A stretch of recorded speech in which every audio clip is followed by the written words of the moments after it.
Oops.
Still early, so I won't start yet. We started 4 p.m. So 15 minutes left, or 16.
Hello, hello.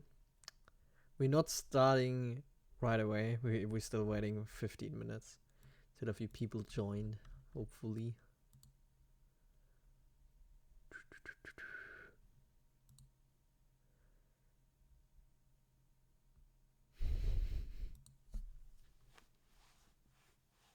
Hello.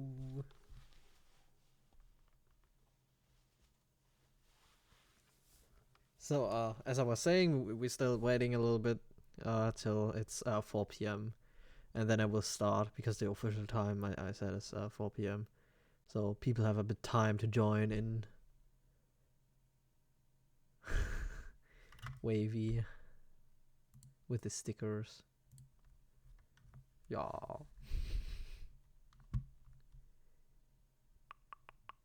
Yeah, we will talk about the Vexim Empire here. I wrote some bullet points in Word that we can go through. So we talk about Medieval Vexim, which is quite different from our medieval society that we know. Like medieval Europe was vastly different compared to Vexim, and that's pretty much what we will talk about.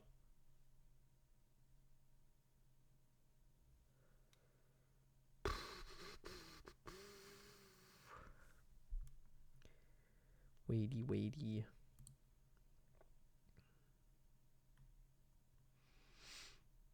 More people are joining. We're not starting yet. We start at 4 p.m. and just being here already because I thought I could start early so that people have time to join. Actually.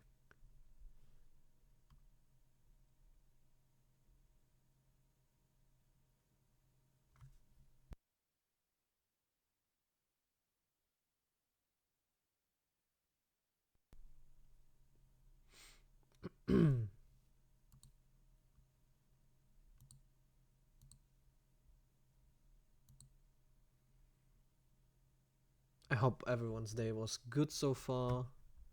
Hope you have a nice start into the weekend. I got new art, as you probably saw on my Twitter account. Very nice. Phoenix did an amazing job. Bit bloody, but good for Halloween. Immediately made it my new banner. That's pretty cool. Very reddish, very dark. Starfire being evil. Or relatively evil. It's probably the heart of a union organizer or something, so it's justified. Oh, more people are joining. Hello, hello. Still waiting till I'm starting. I start at 4 p.m. Till then, we're just sitting here and wait that people have time to join in and listen. Otherwise, I will upload this again on YouTube right after we finish. That doesn't take long. I still know, still remember back then when it took forever to upload something on YouTube. Oh, that was awful. Yes, I had a YouTube channel requested. Who requested something?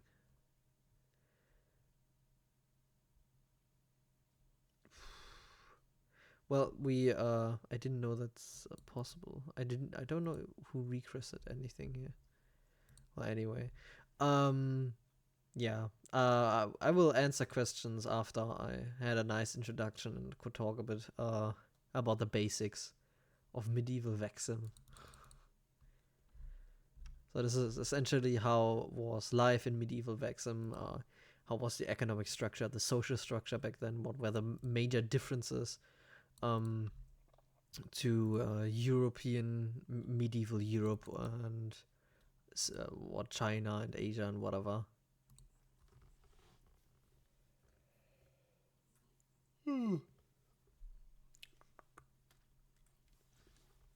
Oh, my doggy. Hello, Giro. What are you doing?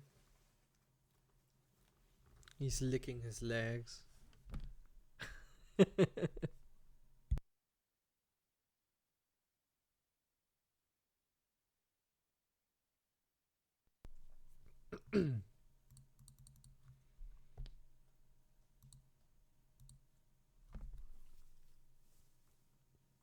10 minutes left and I will start. Oh, bit stretchy here.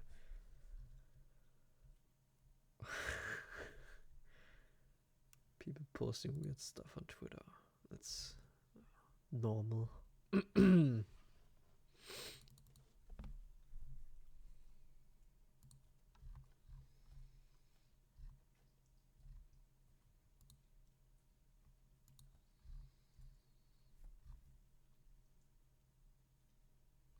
'Yeah, not much going on right now. Maybe I should have started later.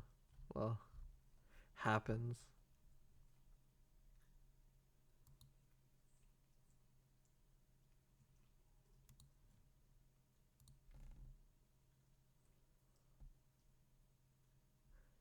Tomorrow, I don't know if I will stream tomorrow.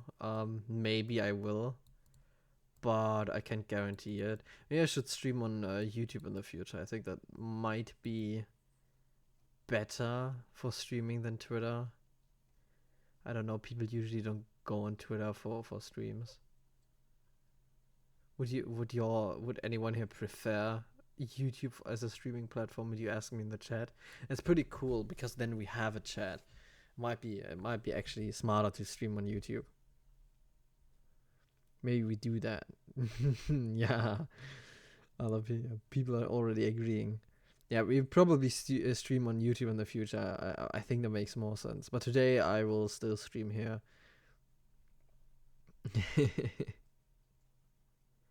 Because I said that I will stream here today, so I will stream today here.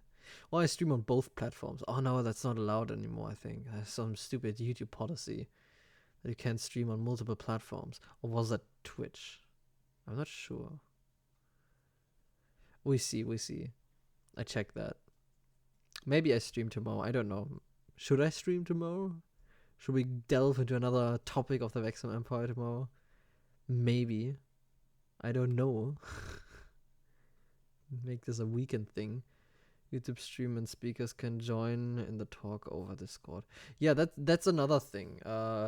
If you haven't done so yet, join my Discord server, please. I put it on the YouTube re-upload in the description as well, so you can join there if you want.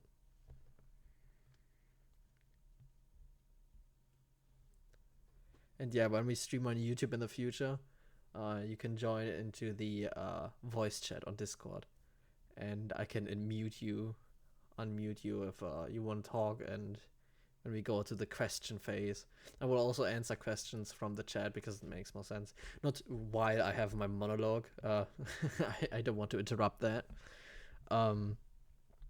But something like that. But later, then in a special section for it.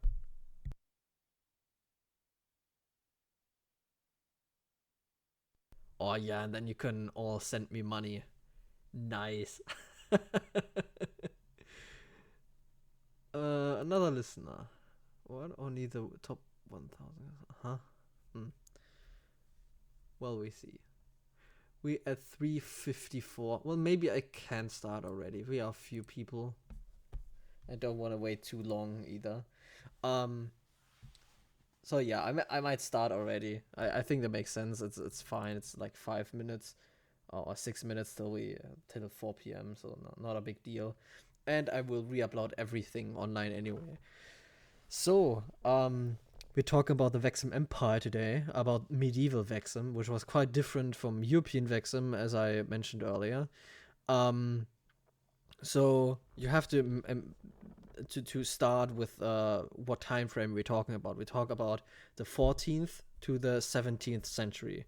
There was no Renaissance in Vexim because there was no ancient time or like classical era that could be that could make something like a Renaissance, because the Renaissance era after the medieval era was mainly a renaissance of the classical architecture, of classical art and philosophy and all these things from the classical era.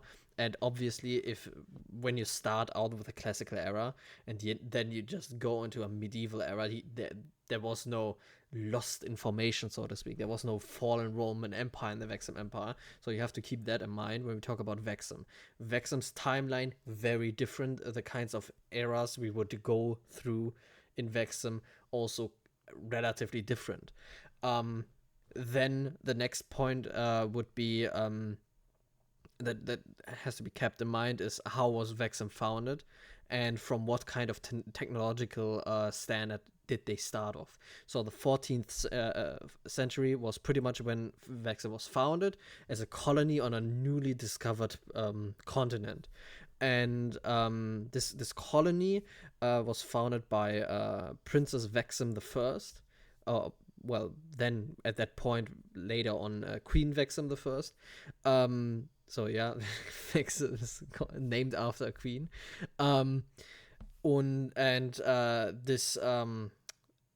This colony was built on a pretty new legal system that didn't exist previously. So the old world, that would be Europe in our case, would be more feudalist, more aristocratic, and a very hereditary society where nobility is inherited, and you can't really there is not much social mobility or economic mobility in the society. And that was very different from the Vexim Empire.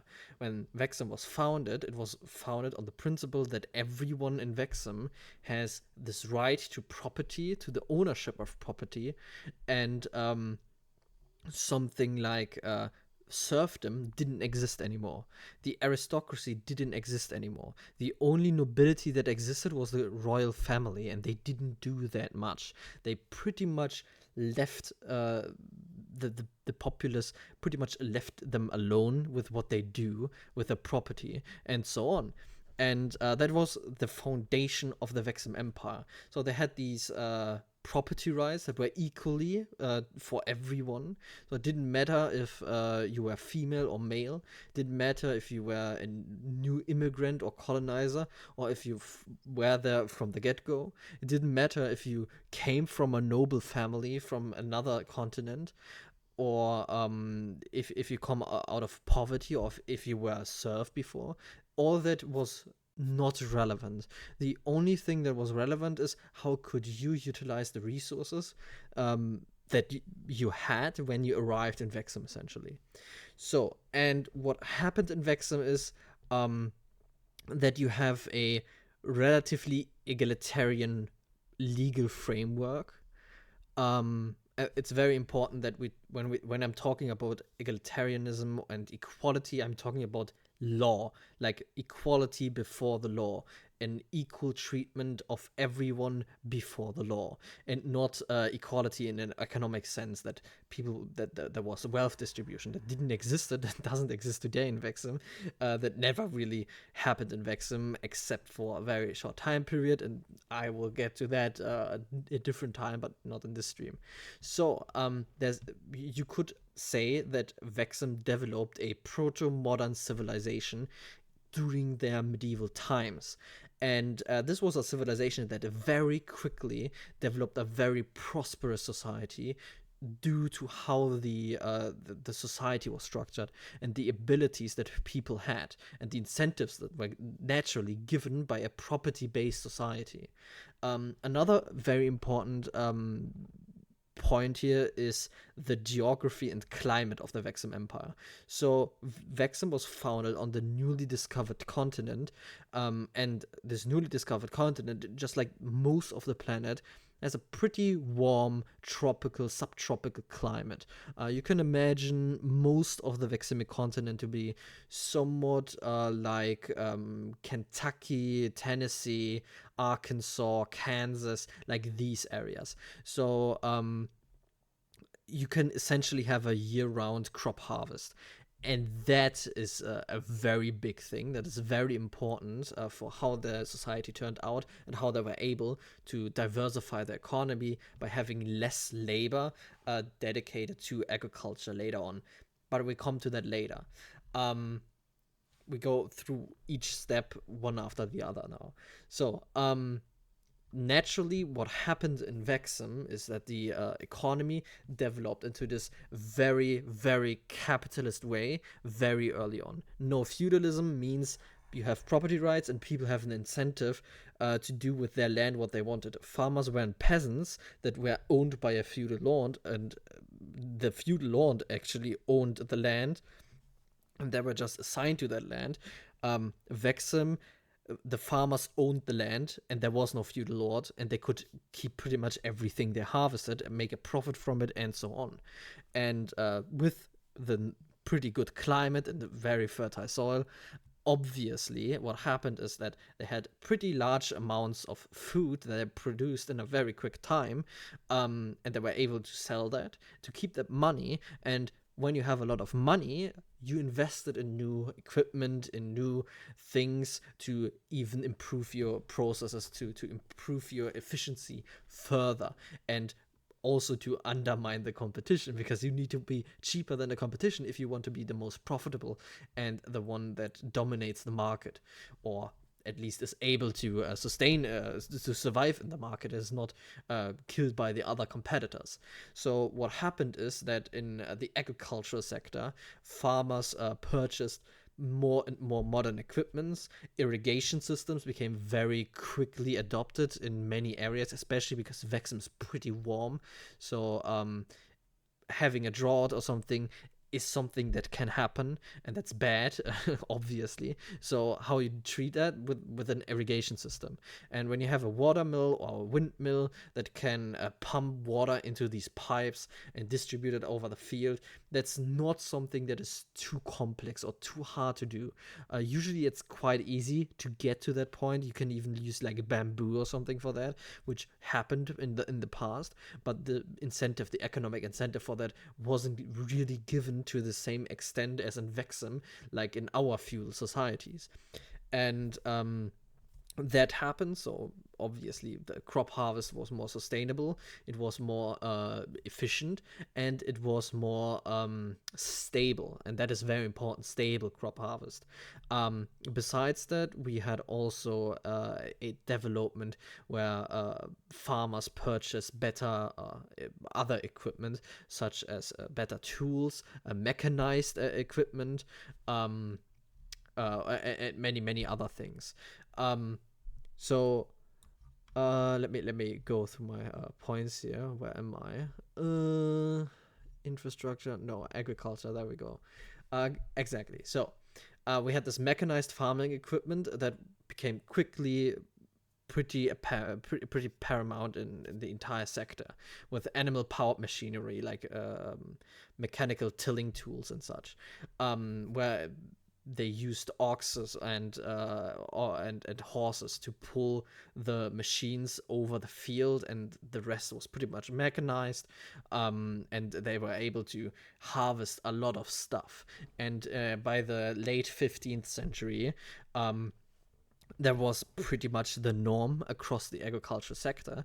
And what essentially happened is that the average farmer became incredibly productive, and and it freed up a lot of labor for other things, and that led to an economic diversification that just didn't happen in feudal societies that were almost entirely agrarian, where vast amounts of the population were just dedicated for agriculture produced in the most inefficient way you could imagine.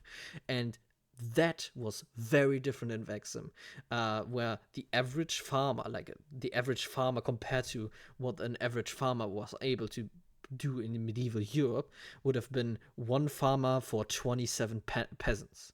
That is the massive difference we're talking about. So you had one farmer that could produce as much as 27 peasants in Europe, in terms of agriculture produce, which means that 26 peasants were now suddenly freed up from labor and were able to do other things in the cities. And that led to a very early urbanization of the Vexim Empire that happened for us way later in the 19th and 20th century. And by the early 16th century, we saw very large cities that were relatively similar to Chicago during the 19th century. So very large. We had a lot of apartment complexes. The first skyscrapers emerged during that time. And note here, that was before the steam engine. This was really advanced. So even with these more primitive tools, they were already able to do a lot of pretty nice, pretty neat things.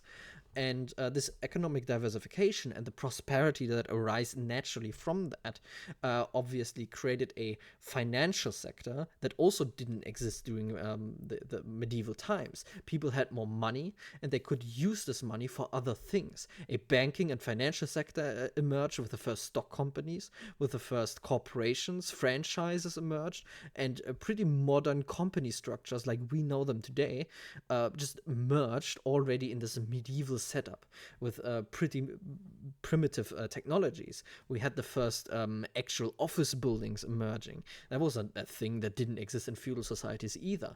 And these office buildings, they were just bureaucratic machines that essentially distributed all kinds of resources. We had the first logistical centers and logistical companies emerging, instead of just having like these small traders that collected some goods here and then brought them somewhere else. You had an army of traders that were all dedicated and centralized in one large entity that was transporting large quantities of goods across the entire continent and between large cities. Something that was quite popular during the time was the use of canals, of rivers, of the ocean, obviously, because many cities were easy to reach through the ocean, and they had large ships and even also smaller ships that produced vast quantities of goods. So that happened. That was pretty cool. But there are even more cool things, like in terms of the standard of living or the quality of life in the city was also a lot better than we know that from medieval towns and such. We had properly paved roads. We had canal systems. We had piping with all kinds of for gas, water, oil, for heat. Central heating was a thing that started to emerge during the time, because we had these very big smelting plants that used all kinds of resources like tin, copper, iron, gold, silver, obviously, and smelted them. And the heat that was produced in these massive factories that already existed during this time was pumped into the cities underneath the roads, and sometimes some of the heat was actually used for the roads to keep them, or at least in the north it was used for that, to keep them free from snow and such. And otherwise, the rest, or for most part, because most of Vexim didn't really have snow, even in the winters, it was colder, but it wasn't really snowy. And in the nights, it could become quite cold, and for that, they pumped through pipes heat into the buildings, and you had these essential heating systems, and that was pretty good for the people who caused the heat, because the heat to that point was just a byproduct of melting something. So they made it something they could sell. Essentially, they could make a profit with it, and because it's largely just a byproduct and they wanted to get rid of it as best as possible, it was quite cheap as well. The piping wasn't cheap at the beginning, but it became increasingly more cheap, and by the early 16th century they had a level of sanitation and indoor plumbing, a level of indoor plumbing and a prevalence of indoor plumbing across the population that was quite similar to the 1950s, partially even exceeding that. Like in the 1950s, for example, 1/3 of Americans still didn't have indoor plumbing. In Vexim, more people had indoor plumbing in the 16th century. That was a massive milestone. Sure, they had more time for that as well, because the economy just worked vastly different already, and they freed up a lot of labor from the countryside that moved into the cities, and with that, obviously, they had already a very differently structured society that made this possible in the first place. Then, of course, the way the legal framework worked, they were also not able to just waste everything and put it into the nature, because when you pollute the ground and it affects someone else's property, you could be sued over that, and they couldn't just dump all that trash and hazardous stuff into the river, because the farmers would like that, and you would be sued to the ground for that, into bankruptcy essentially.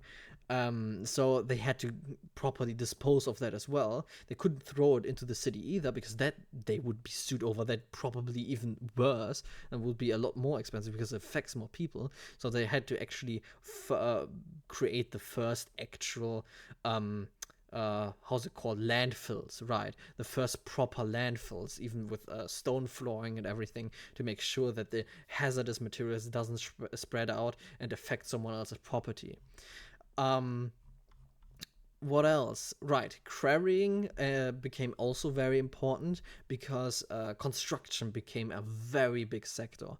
Vexim developed a pretty large real estate sector that became very important in the economy quite early. During the 15th century, a lot of quarries emerged in the Vexim Empire that essentially used primitive forms of dynamites and other explosives to produce large quantities of granite and limestone and similar materials. They then shipped them usually to the larger cities, where they then used them for buildings, and that had several benefits. First of all, these stones are very enduring. They hold up quite well. They're good against weathering.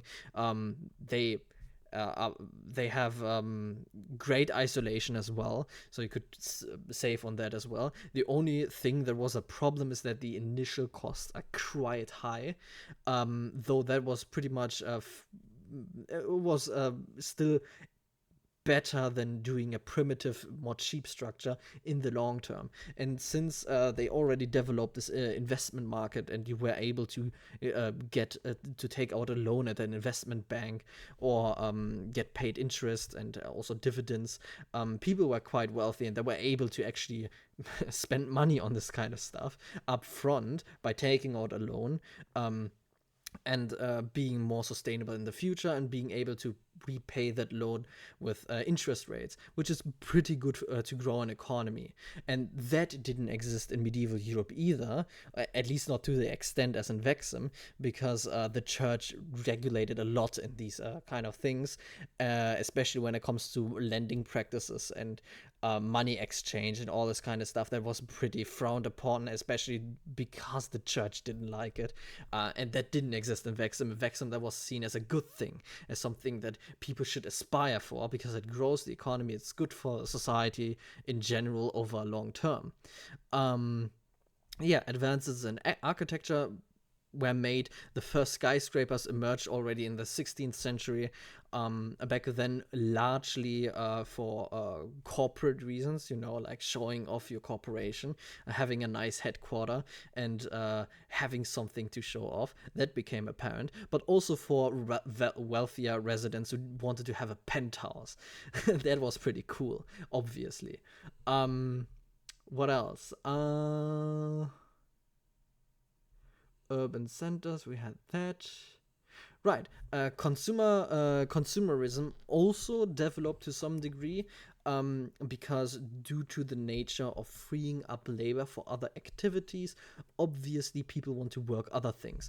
And with the urbanization of many places in the Vexim Empire, you had a consumer-based city layout with large marketplaces, forums, libraries, public baths, even, and many such things. And they had relatively a lot of free time, because the women weren't banned from working. They could work, and working hours were more distributed across the population with that. And you could imagine the average working hours of the average Veximian during the time, similar to that of an American during the 90s, 60s, and 70s, maybe. And these advances, that of course means you have quite a lot of leisure, especially for the time, and people want to spend that leisure, for example, by going to the library and reading. So reading was quite important, and education became way more important, because suddenly you had these pretty complex machines that used windmills and water mills and all this kind of stuff. You had a lot of intellectual work to do suddenly, because now this financial market existed. Some people took out loans. They need to know what interest rates are. What is a percentage even? All these things suddenly existed. People signed employment contracts, because there was no feudalism. So people had to actually go and get a job and sign a contract, but they can't sign a contract if they can't read it. So these things were expected from you, and people had to learn to read, and people teached their children how to read. They sent them to schools, they homeschooled.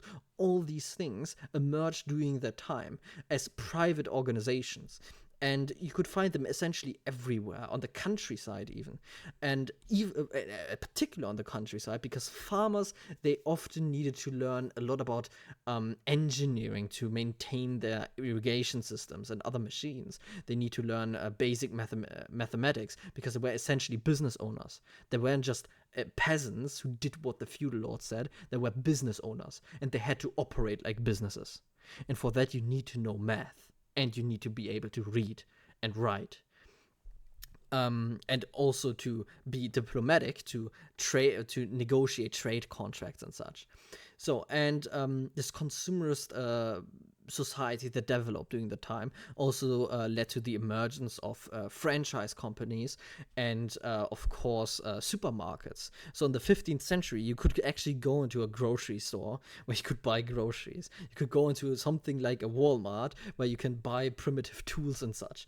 That existed during the time. And the products that were inside of these facilities, that were standardized. They had brandings, they had logos, they were advertised. You could find billboards on the streets that advertised these products to a very large extent. Many of the rural roads even had like these open billboards, like you know them today, besides highways. These things existed in Vexim. There was a common thing in the 15th and 16th and 17th century of the Vexim Empire. That was normal for them. That was something that didn't exist in Europe at all till the 20th century. So you can imagine Vexim in a lot of ways like the 20th century, but with medieval technology, which is kind of silly if you think about it. Yeah, theaters became more important for the general population because suddenly you had a lot of people, of course, having leisure, and they wanted to spend that leisure. Traveling became something that was more accessible to the general population. At least sometimes, not every year like we do today, but maybe like every 5 years. The average life expectancy increased drastically thanks to advancements in medicine because of the freed up labor and the increase of literacy and general intellectual curiosity in the general population.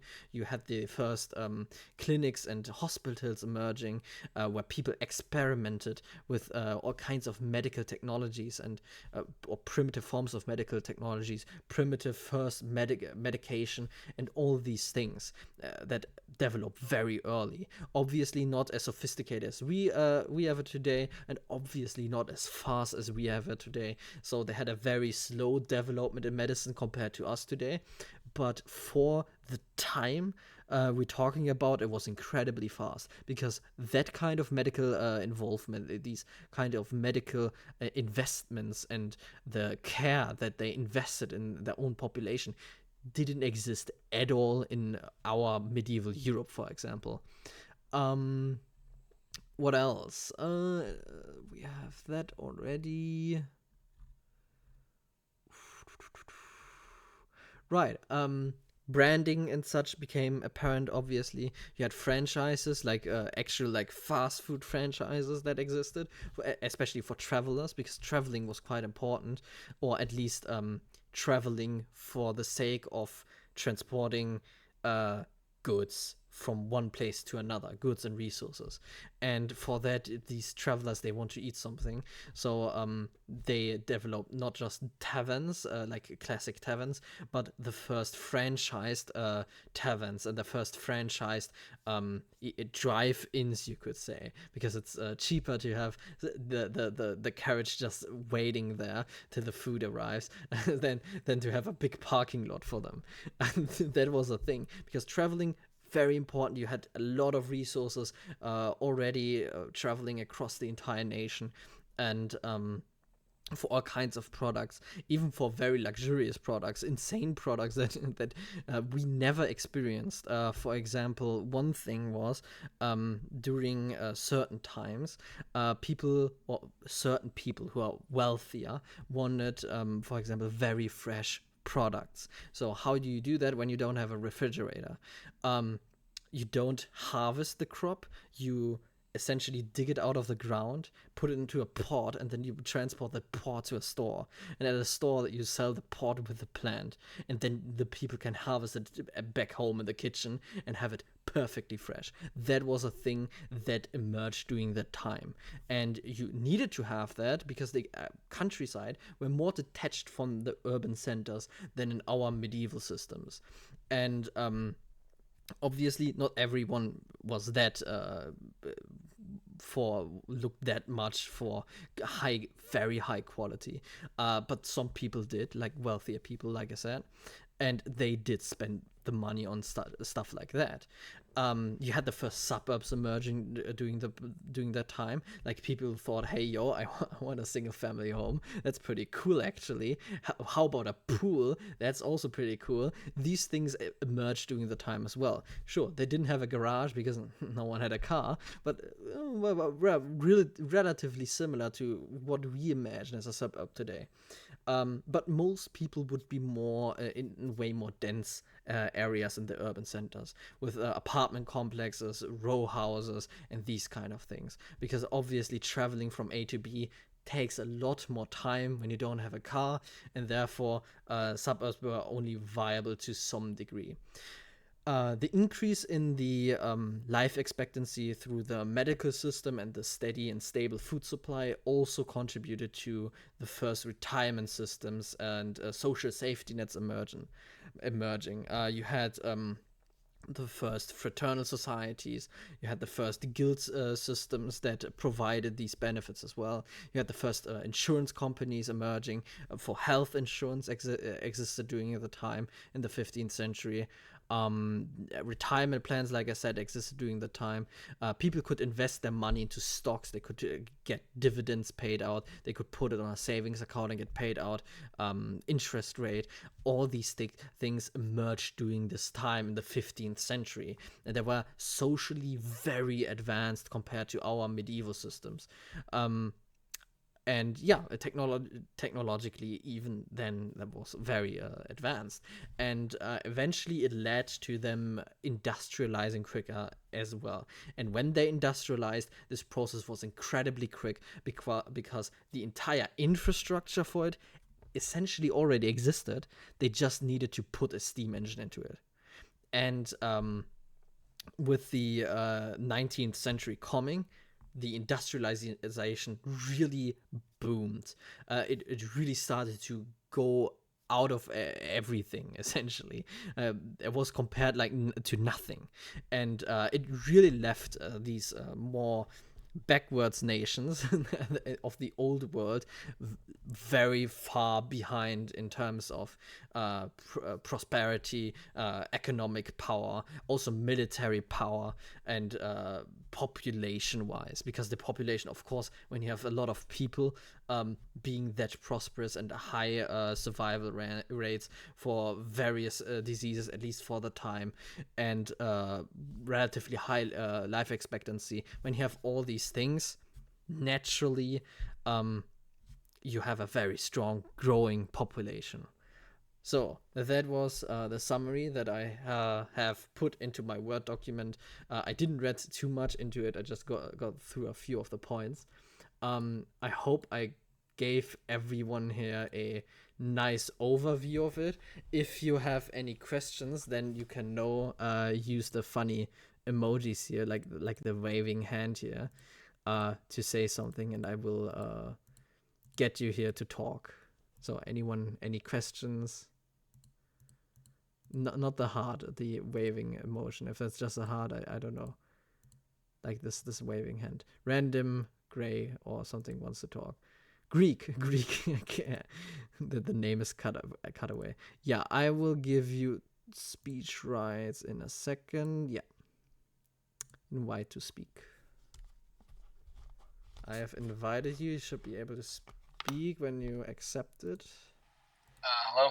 Oh, Hello? hello. Someone is talking. Okay, so this is Yes. me. Anyways, I have a quick question. Yes. While I do personally completely agree, since I also study nation development as well sometimes.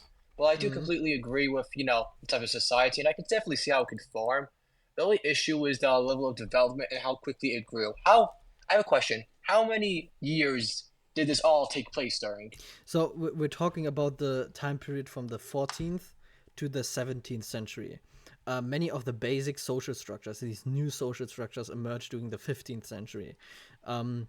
So you have a time frame of roughly 150 to 200 years where all of this really became really sophisticated and very common and the standard of society, so to speak. All right, because well, I do personally like it. At the same time, my only real issue is that I kind of feel like I start to feel like basically started advancing them a little bit too quickly without factoring in other things, as for example, of course, obviously, the the Vexin, whatever, the Vexin nation, where that's what it's first called, Vexim before it Empire. was called an empire. Yeah, obviously, when it first originated in medieval time, it was actually in a pretty good location, quite warm and developed. Not developed, Not but developed, but they had you, this you get what I mean. that Yeah. essentially the good thing is it wasn't developed. That was actually a benefit because that way they could essentially build it from scratch. And the entire infrastructure, they didn't have to adapt something that already existed. They could build it from the start how they wanted with these new technologies that emerged relatively quickly due to the nature of a competitive market. And the people in the economy had to adapt these new technologies quite quickly to stay competitive. Another very big factor here is the financial sector, and I probably should have mentioned that or put more emphasis on this. Farmers were able to take out loans, and that simply didn't exist in medieval Europe. And with the ability to take out a loan, you have the ability to purchase equipment that you would otherwise not be able to buy and pay it back with interest later on. And that essentially gave them the ability to industrialize the countryside so quickly. Now, the main reason about the industrialization part is the fact that if you look at like if you look at some nations, for example, Japan, they were able to industrialize very quickly. My main issue is the fact that I kind of feel like they industrialized too quickly without a framework of it. Because with Japan, it was pretty simple: just copy the European nations.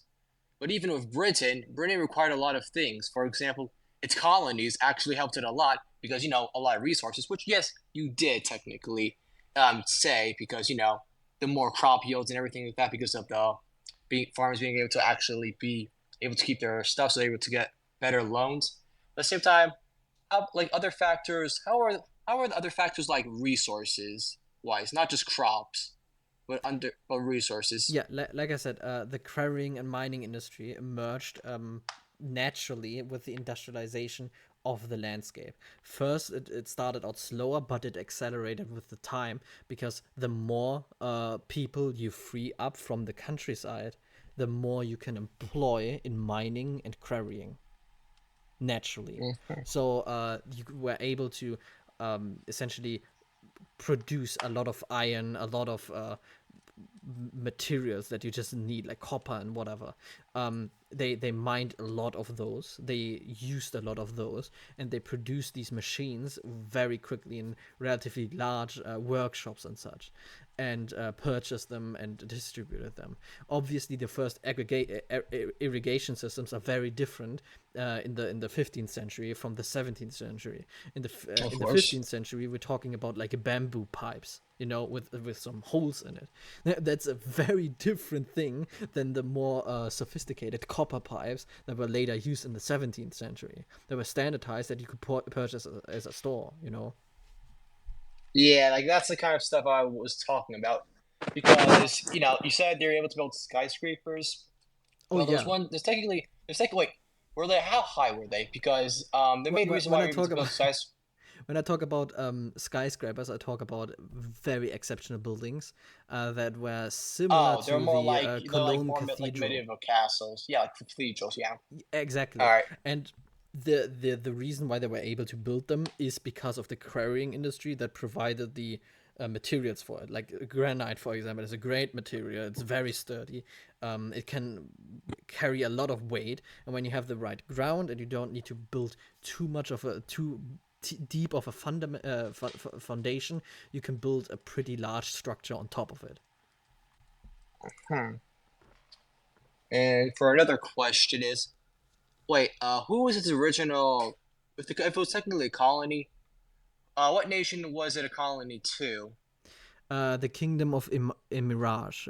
It was first a colony of it, but it declared later independence when the Kingdom of Emirage got into a war and they wanted resources from Vexen, and the Vexen just said no. So basically America, pretty much. Very similar to America, but the big difference is that because it was in the 14th century that happened, um, the ability to transport large amounts of troops to Vexim to try and take them over, it was just not viable, especially since they were already in a war. So they could essentially Yeah, declare independence and had nothing to fear in resistance. That was a very yeah, big benefit of them. yeah. Because my personal opinion, I kind of just like that's also like another thing about like things is the fact that yeah, never mind. You say yourself that different social ideas developed in your period of play, and your nation, Yeah. which I mean makes sense, I guess. It's because of the Uh, legal framework that just was that vastly different from Europe. Like I said, they didn't have a nobility in the sense we had with aristocrats and landlords and like lords and ladies and serfdom. All these things they just simply didn't exist. It was based on the homesteading principle, so whoever comes first can take it and utilize the land and use it for the benefit, and that of course gave a very big economic incentive to go ahead and create to utilize the land, to industrialize the land, to use it for production and all these kinds of things. all right, all right. Because my like the main thing I always see with these kind of type of nations is you always got to be careful of colonies, especially that especially a small amount of people do not take over, which especially happens in places like South America and especially in places like Mexico, where basically oh once the colonial rulers are out, now that people are allowed to have take over the sectors that were there beforehand, it led to some well basically like a new nobility pretty much. You know what I mean, or am I making no sense? Uh, I think I know what you mean. But I'm not sure if you refer to Vexim as the new nobility with the merchants and such, because that Oh, would be an obviously not. okay, I'm not okay, talking about that. yeah. I'm just saying that. I'm just saying that. Just the main issue is that I can definitely see how this can happen. I'm just saying that the chances of it are just a bit small due to like too many. Kind of thinking my what was I supposed to say. Never mind. At this rate, honestly, I do personally feel like it can happen. Even though, my personal opinion, realistically, it's quite rare, especially to a colony. Which I mean, how developed was the colony before it eventually gained freedom? Well, they're relatively developed. They had quite a lot of people moving there because of the legal So framework. was it like the Caribbeans? You could say so, yeah. All right, But because the, but the the high but the population was temperature. very quickly increasing, due to the increase in life expectancy. That was a big thing, like especially during the 16th and 17th century. Then, you had a very explosive population, and then you also had a lot of people migrating to Vexim, even like fleeing to Vexim to escape serfdom. Even aristocrats and nobles sometimes moved to Vexim because even though they wouldn't be legally protected by the state as nobility anymore, the standard of living was still better for them, technically, because of heating systems. That's a huge thing. Like centralized heating, that's pretty cool in the 16th century. Again, I think your information does make sense. The only real issue, of course, if the ideas do, of course, stay and stick. But quick question: how centralized was it? Because with places like America, we have, of course, as we already know, had the first constitution. But the main issue of that was that it just ended up dividing the nation so much that at that rate, we're basically not a colony. Well, not an independent nation, but 13 states, literally. Yeah. So there And was they started competing against each other, so which so was good, but at the same time very bad, especially for how young the nation was, so as I said, like tariffs and everything. or as the name says, it's an empire, meaning that centralization is relatively high, at least governmental centralization. Oh, When this we is refer before to the Vexim yeah. as an empire, we're not talking about a centralization of power, but a centralization of law. It's an empire of law, not of power. That's a very big distinction to classic empires that we know of in like the British Empire. So you had this constitutional text and the legal text that the smaller subdivisions of the nation, meaning the states, had to follow along and had to obey to. And these laws were quite clear in the text, like terms of property rights, and that you can't treat on someone's property right, for including the state. So that was a pretty unifying thing there, if that's what you mean. Oh no, the main issue. And what about like the military? Were they able to actually use the police force and military of the states, or not? Or they not allowed to? So there were different kinds of militaries and polices. You had private organizations that emerged, obviously, especially for trade route protection. You had like very large ships that just traveled and had to transport large goods, especially in the ocean, between No, even no, between no, no. islands. Sorry for interrupting you. I know that that's like very much in the Netherlands, like the Dutch. I'm just saying about the actually enforcing the stuff. You know what I mean? Like actually enforcing the fact that you gotta like the different people, so states, whatever, had actually followed the rules. Yeah, you had to follow Because the I forgot rule. because I forgot what it was, but basically it was like I forgot what it was called. Where I'm trying to remember the name of it. There was like some kind of little small little rebellion in America, whatever. Well, conflict. I forgot what it was called. Where basically George Washington put it down or whatever. I forgot what it was called. So the law was very strictly enforced by the central authority of the Vexim Empire, meaning the royal family and their military and their power arm, so to speak. If a governor or something doesn't follow the law, that could mean that the military storms their home and makes sure they will, or get rid of them. So that was a that was very harshly enforced on the smaller subdivisions. Mm-hmm. All right, because for me, for okay, and quick question: like, how was the? Because I know you said that the like other nations, like other kingdoms weren't really developing that well, that weren't really developing that well, because obviously feudal still, you know what I mean? Yeah, Kind of like, you know, I guess it basically would be like, um, I guess you can kind of view it as like Europe versus the Qing Empire, you know what I mean? China, yeah. like then. I don't know. Trying to think of things to say, Yeah, you know what I the mean? reason why the old world didn't develop like that is because of the resistance by the old feudal system. Obviously, they didn't want to change that because that would diminish their power and their secured place in the Obviously, yeah. hereditary system. So that was a thing, and that didn't exist in Vexim. They didn't have an aristocracy from the start, meaning they didn't have to deal with that. That was a big benefit. Hmm. So wait, quick question. So they're in this, so they're a monarchy, but without an aristocracy. Is that It correct? was it was a monarchy, yeah, but it was a constitutional one. Oh, constitutional monarchy. All right. Yeah, Because I was about to say, oh, that's a bit strange, but now that makes more sense, I guess.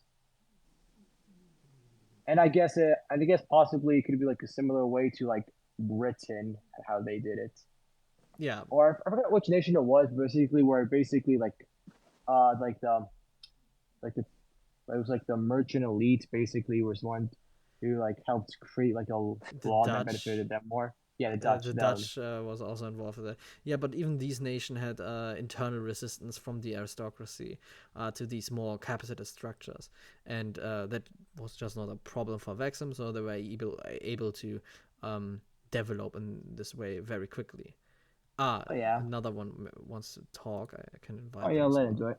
But yeah, personally, I feel like your nation's pretty good. Only Let's issue is I invite kind of feel like everyone. it develops a bit too quickly because you need more than obviously political structure to develop quickly. But yeah, but hey, I'm sure those other factors I gave aren't really everyone too important to this story. I gave So let someone else everyone speak. an invite to talk. So You I guess can. I'll stop speaking for now. Let someone else speak. Oh no, I muted myself. I gave everyone an invite. You should have an invite. Fill too. Then you can at least get in here. and you can unmute yourself and talk. Anyone? Hi. Hello. Uh, do you have a concept of historical philosophy? Because I'm really interested in how would a colony from a monarchy develop the philosophical background to seek freedom Oh, it was pretty much instead of becoming. it was pretty much an experiment, you could say. I didn't develop too much of the royal family that started this colony yet. I have to go. I will work the entire royal uh, family tree out in more detail at some point. But currently, I'm not too deep into that.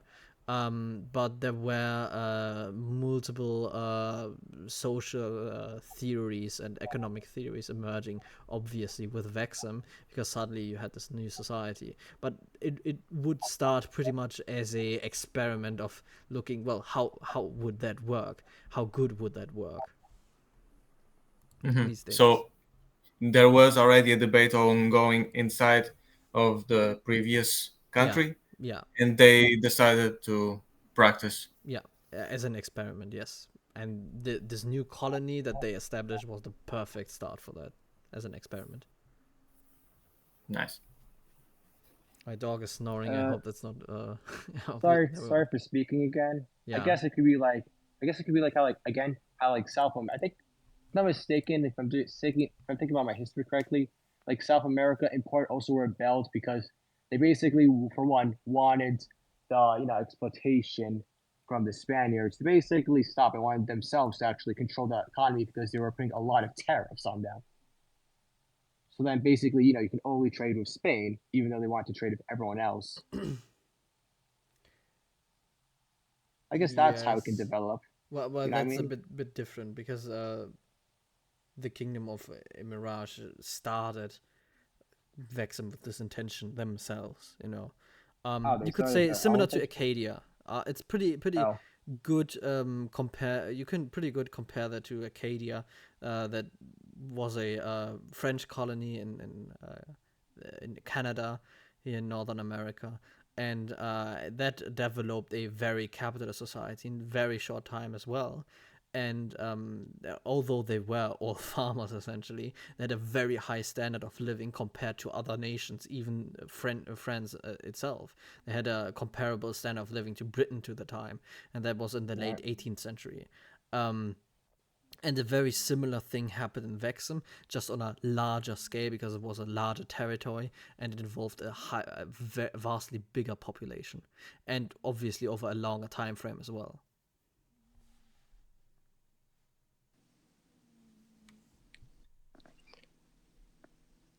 Yeah, it would be really cool to live back then. I'd love to go on one of those big galleon ships across the Atlantic. Yeah, and it has probably a big brand logo on the side as well. So that was a big thing during the time as well. Like I said, branding. You had like a carriage with a logo similar to a car on it. It was normal. These were standardized products built in workshops with standardized plan, and they branded that as well to make sure that everyone knows this is this product by this company and so on. It was an advertisement thing. Did you hear about that shipwreck they found in the Antarctic? The Endurance, Uh, sunk in 1912 or no, 1914. The wreck's no. perfectly preserved under the freezing Arctic water. Interesting. Oh, I suppose so. Probably when it's frozen in place. Any other questions? Bale maybe. You're in here forever now. Will you call out Bale for doing the muscular Yang AI art? Well, absolutely. I slap him in the face every day for that. God damn Very it, dude. softly, though. No, the hammer. um, One question was that was already answered was the technology they had during that time. Yes. What what was the extent of like scientific knowledge, though? It's For example, like astronomy or something. astronomy wasn't that much of something that people were interested in yet. With the 17th and 16th century more so. But the big interest that was at the beginning was obviously agriculture. That was an interesting aspect where people invested a lot in. They developed the first theories of photosynthesis and how carbon is good for plants and something like that. Quite early, they made all kinds of experiments, and they even built the first greenhouses where they pumped CO2 from factories and so on inside to make them grow faster. Although that was more of an experimental thing back then than something to actually do and on a large scale. That was just not viable yet. But it existed. Medical knowledge obviously vastly more advanced than what we had in during the medieval time. They did the first surgeries in the 16th, late 16th and first and start of the 17th century, and developed all kinds of medication, although more experimental and less sophisticated as today's medication. Architectural techniques were more developed and also widely more accessible by more people due to the nature of the people just being more intellectually curious and having the ability, the time, and the access to educational knowledge through libraries, for example. And obviously with that also social theories, but that's not that important when we talk about purely engineering and architecture and such. People could buy books about that or go to the library and read books about that, educate themselves, and become a professional in these kinds of sectors. And universities grew and were started during the time as well, because obviously with a more specialized society that naturally developed from the diversification of the economy, there was a demand for professional labor. And with that, scientific knowledge grew quite quickly, yes. Then once they had these institutions established, like they started to branch out in all sorts of directions intellectually. Yes. Yeah. One thing that's interesting, I think, is how you point out that medical advancement was that much greater, um, primarily because in our real history, it's like the church was holding back medical progress because the human body was seen as sacred, so cutting it open to study was like frowned upon. Yes. And that wasn't a thing in Vexim. That wasn't a thing in Vexim. Yeah. They were They like, also you can utilize it, you should do it. They also tossed cats in the fires, which is pretty fucked up. Well, Vexim did not do that. Oh no, They I can meant be like a back very in the good- medieval time. Yeah, I didn't know that, but Vexim wouldn't do that. But yeah, it could be that medieval Europe was crazy and stuff like that, at least in some parts. Europe's always going to be crazy. That's true. Europe is really crazy. Sure. Luckily, Europe is Vexim. insane. Yeah, luckily, Vexim. They didn't still have are. to deal with that. That So brings I up have a question. I have a question for everyone. If you could go back in time to the 17th century and show some random peasant a meme from today, what would you show them? A Something meme that crazy. explains how to make Quick question: how far back can I go? 17th century, yeah, is that? Oh, never mind. Because I want to go Around back that. to the Black Plague and show them a meme of that. I Basically, would- 1 week before it's gonna actually reach Europe, I'm gonna show them a meme of that. They're gonna be questioning me so much before it happens. I would show them a meme about I don't know, King Charles or something. I would probably pick one of those brain let me sleep memes. Oh, Because these are like just timeless. Like the concept behind it is well, timeless. awesome crazy animal meme because they already had that back then. Yeah. With these I'd go weird straight to the bunnies and grade whatnot. school I'd go straight to the grade school and show them fucking Skibbity Toilet. Oh god. Oh my Gen god! Z Oh my is god! probably You would OC alter kids. history so much. Brain rot would set in like I don't know in the 1750s or something. Horrible. God, And, you would and Oh, live yeah, in yeah. today humanity. we'd live in like idiocracy. What I wanted to say is a meme that had one of those plans and designs with the steam engine. Like the meme in itself is not important. The importance steam is to engine. use this to share important information to the past, or maybe some other invention about You know what? anything. Oh, sorry. You know what I would do? I would show them a meme about the Industrial Revolution and its consequences to hopefully scare them so much that it never happens. Basically, dooming humanity for shits and Awful. giggles. That's evil. Yeah, Cool. Well, dooming let's humanity for shits and let's giggles. get back to the topic because I'm recording this too. Yeah. You were talking about how the Vexim Empire would not be burning cats. That brought me into question. Yeah. Animal sports. Animal sports. Or what? Or animal welfare and laws. Maybe that. Maybe like I don't know. Gladiators, entertainment, blood sports. Any of those exist? Yeah, obviously, even exists today technically in some point, to some extent. Zoos existed. They became obviously more interesting to the general population with the increase in leisure time, especially for families. But yeah, these kind of things exist, but like pointless animal cruelty was pretty much frowned upon. There was no point in it. It didn't brought any benefit to society. Sure, there were carnivores, but they weren't completely evil, so to speak. They did care to some degree, at least. Obviously, if it would have been profitable, maybe they had done that, but it wasn't. I think the cat stuff was mainly because the black cats were stigmatized, like with black magic and all that. Or Black Plague, I don't know. Maybe, yeah, could be. I don't know if that was even maybe a myth, but I'm not 100% sure.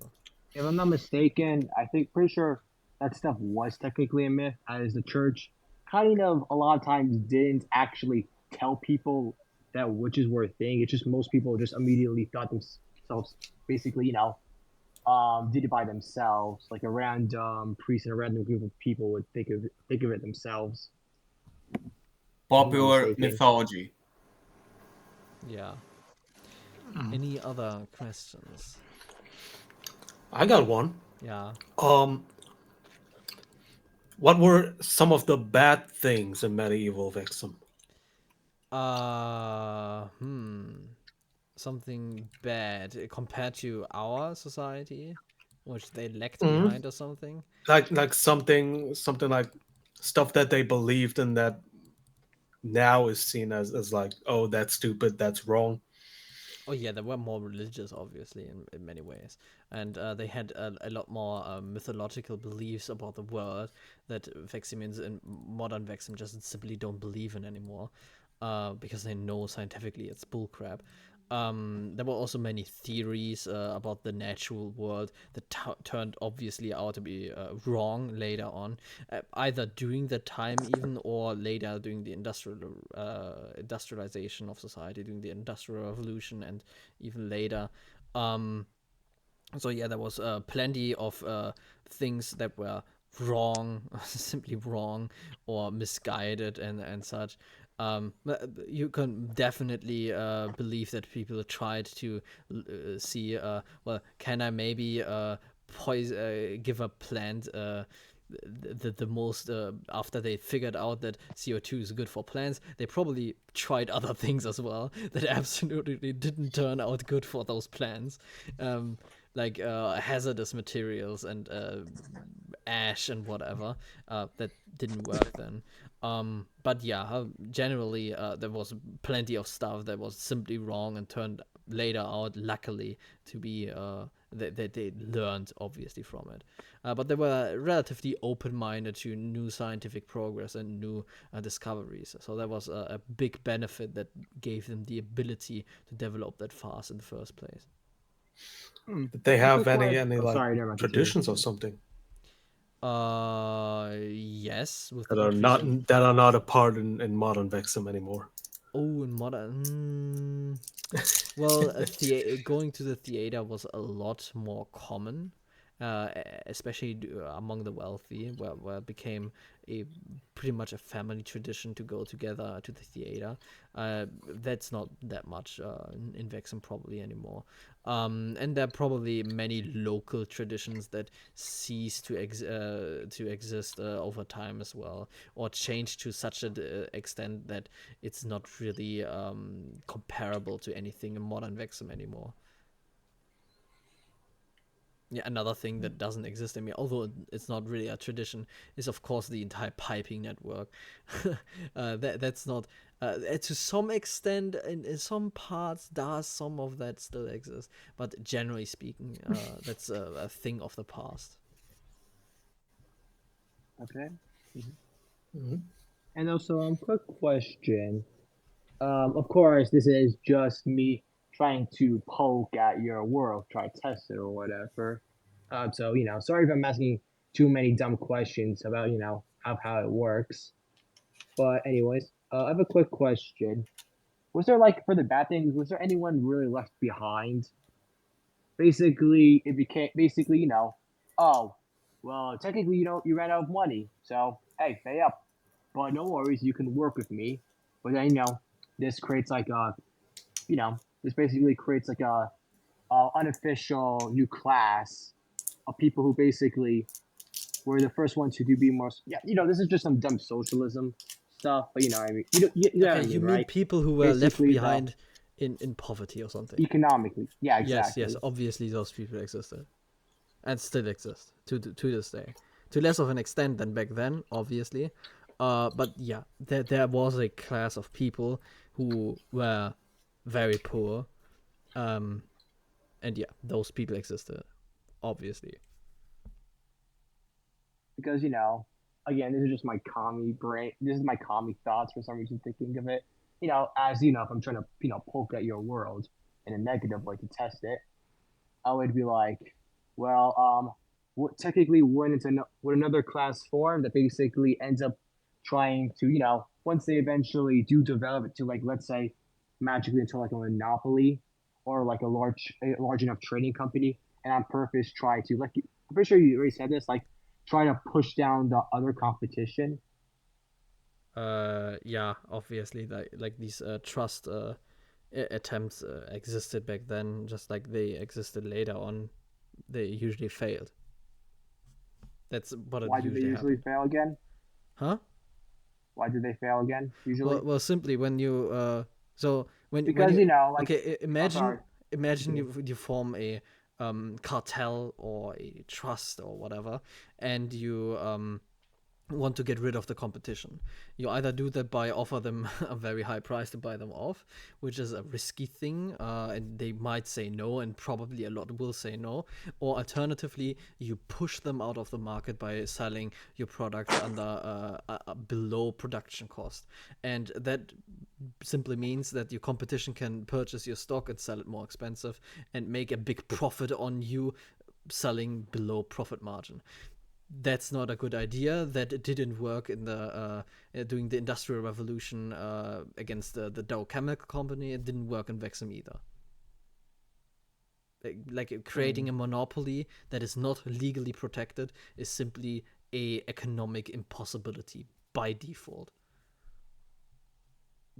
Because try wait, quick question because again I don't really know too much about the economics of the industrial revolution because I mean because no one really talks about it for some reason even on the YouTube annoyingly.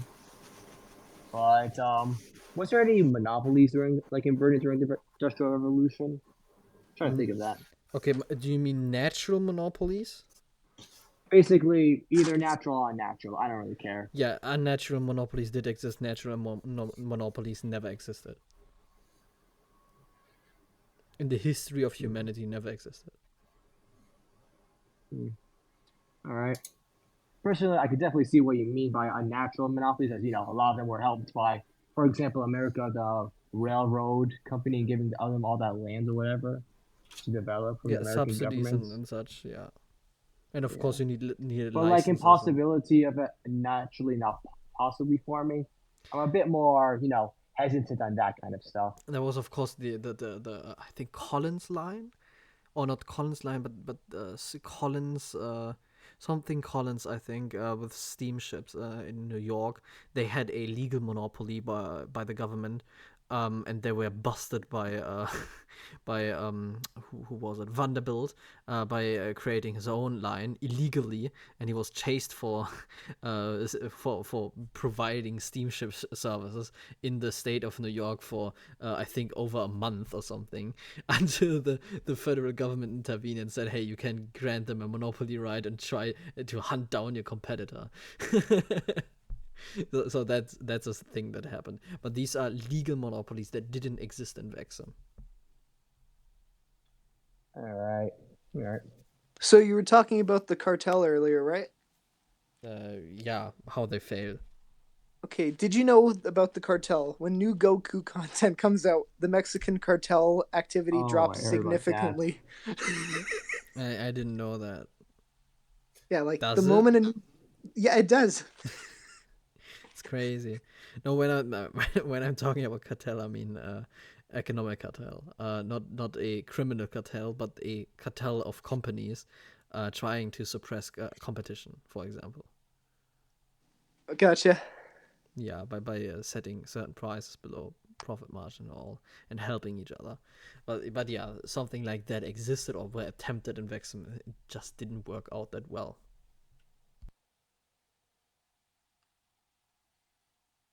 Any other questions?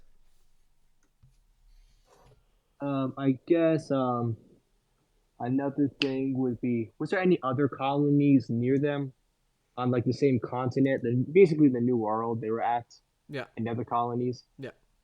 Two other large colonies formed during the same time in the western part of the continent. But and they persisted quite long till the late Industrial Revolution, but they were pretty much taken over by the Vexim Empire in the early 20th century. And another thing is, how is corruption like there? And basically, and also corporate um, influ- influence, as naturally corporations have influence, and also on the more smaller level corruption, also, because again, even in the best societies, corruption does naturally exist. Yeah, so obviously, yeah, there were corrupt people in the economy and corrupt actors in the economy. But the amount of influence they effectively had over a large portion of the society was relatively limited, because being corrupt, when that comes out, people usually don't want to trade with you, and in the long term, it doesn't turn out that well, except, of course, if you are protected by a state institution, which wasn't the case in Vexim. And someone could fall from a pretty high place in the social hierarchy in terms of wealth and economy. They could fall quite low by being corrupt or being exposed for being corrupt, or doing something very unethical or illegal or something. There was also Right. the ability for the general population to sue them over criminal things.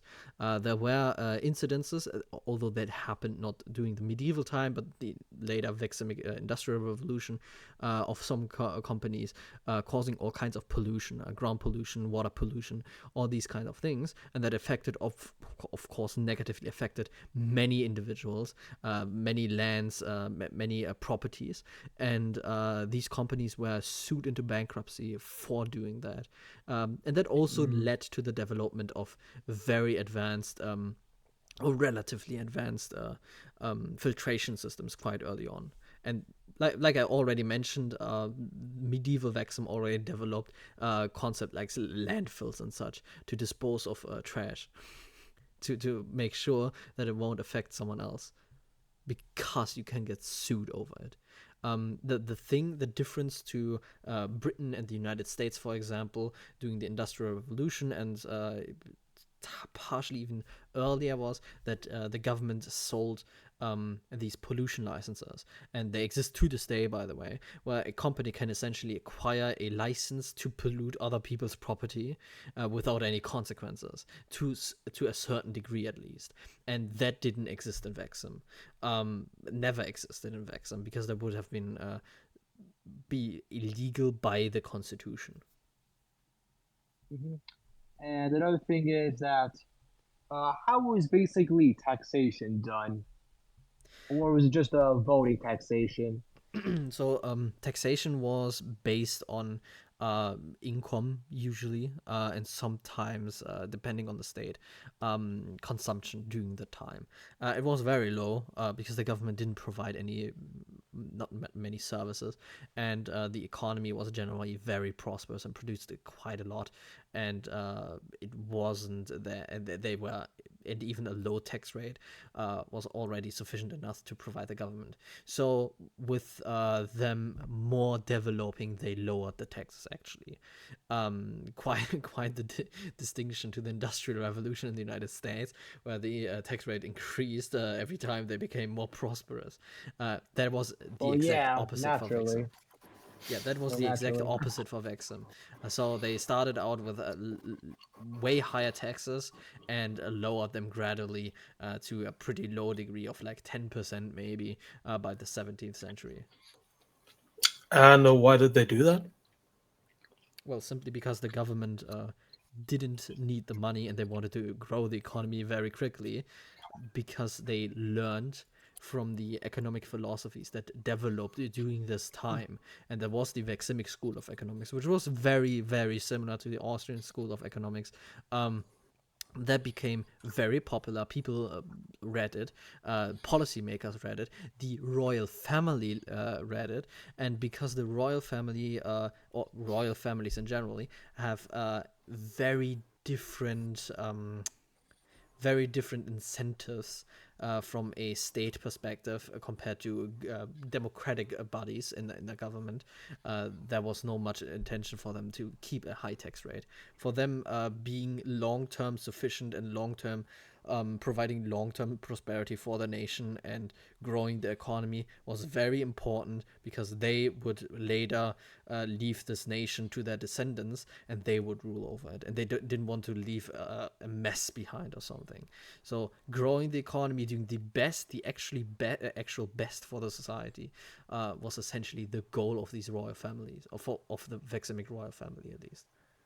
All right, I can see. I Mm. mean, of course, it depends on a lot of those small things like the royal families as well. As again, they have a lot of influence, and unfortunately, there was, of course, many kings throughout history who have actually done good and focused on the economy, conquest or whatever. But of course, there was also ones that also fucked up their nation too. Yeah, I'm sure. guessing that I'm guessing that the Vexin Empire basically got the lucky straw of getting a good, like, well, at least enough. Not just the lucky straw. It was obviously they had a lot of luck with having the first one pretty good. But and with that they got a pretty good constitution, and this constitution stood above the royal family, and there was a separation of different branches of government. There was also the first parliament was founded in the 16th century, around that time. So a democratic parliament that ruled alongside the royal family and rules to this day alongside the royal family. Although today a bit different than back then. But you can imagine the generally how the Veximic royal family thought and how they operated, relatively similar to Liechtenstein. Mhm. All right. And I guess, was there any other nations that I guess were trying to that also tried to develop similarly, or nah? Yes, to some degree, that were the other two colonies on the same continent, but they had the disadvantage of being further in the north, and because the west side, they had less of the southern part of the continent, so they were more forced into the north. And with that, of course, year-round crop harvest wasn't a viable option. And another factor was that one of them turned communist. That I mean, didn't technically, work. wouldn't being north. Oh, sorry for interrupting you again. Wouldn't being wait, how far north were they? Were they like New European England north latitude. or oh? Because technically, wouldn't they maybe become more industrialized, like how the northern parts of America couldn't really farm that well, but they had like really good coastal port areas. You know, a lot of coastal ports. You know, natural ports. You know Well, what I mean? the old world was quite far away from the west side of the continent. You had a better access from the east side in terms of ports and such. And yeah, the reason the north in the United States developed what was industrializing quicker was because they didn't have slavery. That was the Exactly. big It's also distinction. It policies as wasn't real. well. Yeah, it was a policy thing rather than a climate thing. You can have a southern Well, climate with an obviously, industrialized but society. there's it's like a lot of different other things factoring into it as well, not just policy. Policy is important. I'm just saying as well. That's why I was also talking about too, because even if like ancient Rome was basically because ancient Rome did have like I'm pretty sure like an early steam engine. Like even if ancient Rome decided became capitalist, super capitalist, like the Vexin Empire, and actually wanted to start using it more, they still had to figure out other factors like coal and better steel, which they didn't have technologically wise, but also material wise. Like the reason why Britain industrialized because they had a lot of coal as well. Yeah, for Vexim it was oil mostly and gas, by the way. Um, Nice. but yeah, they obviously industrialized quicker than the old world. These other two colonies, but not to the extent of Vexim because Vexim still spanned over the majority of the continent, the vast majority of the continent. They had more of the south and even more of the north. And these other two smaller colonies, they were essentially only this west part that had only this northern section. So that didn't really help them that much. All right. And of course, if you want to start a industrial revolution, you first need to free up enough labor from the countryside to work in the cities. And it was just Naturally. not a thing. They could only do that by importing a lot of food from Vexim, which they already did, because Vexim had just a very big surplus at some point, Mm. especially in But the I in the 17th and 18th century. Then all right, the surplus thing, kind of a bit on. Yeah, I'm not sure about that, but gotta look back at like American history for that part, because for that kind of stuff, I feel like most nations, what I can remember, first focused more on the making their own crops before going to the super industrialized part, or at least had like another part of them at least being able to subsidize, like the South being able to. Just never mind then, just continue all because right, that's I'm really a lot of questions. all right. Any other questions here in the chat? Would you go to Finland, Yang? No. Too cold. Any topic related questions? Or are we done with everything important? What music do you like? That is not a topic related question. I generally hear anything that I like. There's no specific genre I like. I'm not a big metal fan though. You know what? Here's a really random question. How did wait just remember the Vexens are dragons, right? Yeah. How did their physiology, how did their I can't speak. You get me? How did their bodies basically affect them? How they developed as well? Well, um, Because they obviously I'm pretty sure most. I mean I'm pretty sure they can stand on 2 feet as well, but yeah. from what I could saw, most of them still sometimes walk in fours. They walk on four or on two legs depending on the situation. What is more usable? Like when in many sports they always are on four legs because they're faster that way. But when we talk about the biology in general and how it affected the societal development, or Because we'll be think talking about about it. the If you have societal development. wings, that'll be pretty cool. Yeah, they have wings and they Because can fly. That is pretty cool. So they could the travel thing that I mentioned earlier. Yeah, traveling became way more accessible, especially to dragons, obviously, because they could fly somewhere entirely on their own. Though they still had like carriages and or used horses for transportation, because flying and carrying a big basket of stuff and resources, that's not a viable option. So they also needed ships and such. They were also not the best at endurance flight. Some were pretty good at it, but most weren't.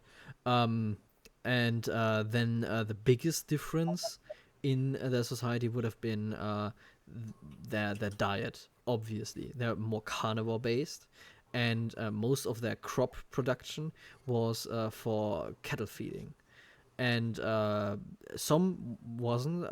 They also consumed like vegetables and fruits and such, but to a way less extent than they consumed like fish and meat and other animal products. So that was the bulk of their diet all the time, and much of the crop, like I said, that would have gone to cattle feeding.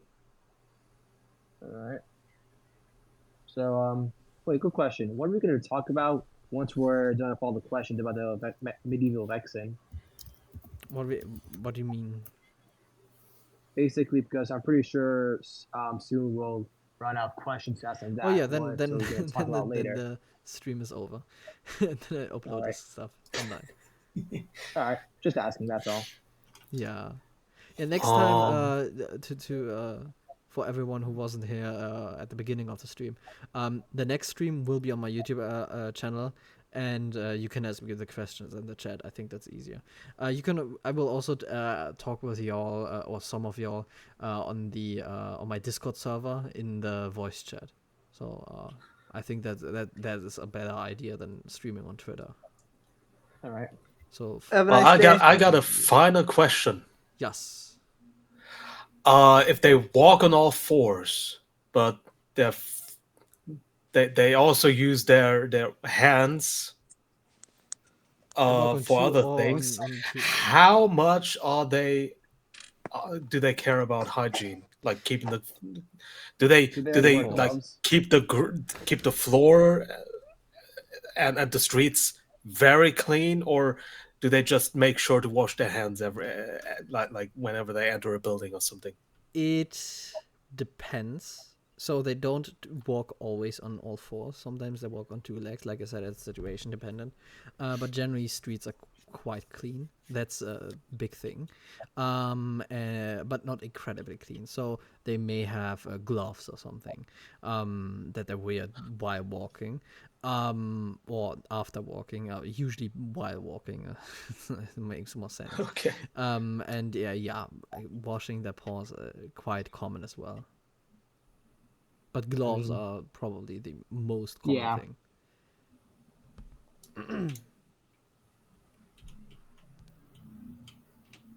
Yeah, but I think we've been through everything so far. I think we got a pretty good picture of how Vexim looked like, medieval Vexim looked like. Very different from our society, socially, economically, and in terms of standard of living. So I would end that stream by now. Yeah. Or if there isn't any more questions. All right. And I guess can I ask you some non-stream related questions? Maybe after basically the when you stream. eventually. Oh, after stream, then never mind. Just cancel it then. Okay. Yes. You can always send me a DM or something. For everyone, anyone can send me always a DM or ask me something on my Discord server. Join my Discord server and subscribe my YouTube channel. To everyone. That's a command. That's not a question. That's an order. That's an order. All right. So yeah, I think we've been through everything. We see I hope I see everyone on my YouTube account on my YouTube channel for the next stream next time. See y'all. Bye. Bye. Yay. All right, that's for the stream. So to everyone on YouTube, for y'all Also, bye. Next stream will be on YouTube, not on Twitter. Don't forget that. Still follow me on Twitter because I post funny stuff there, and I'm very mean to communists there, which is based. See y'all, and bye.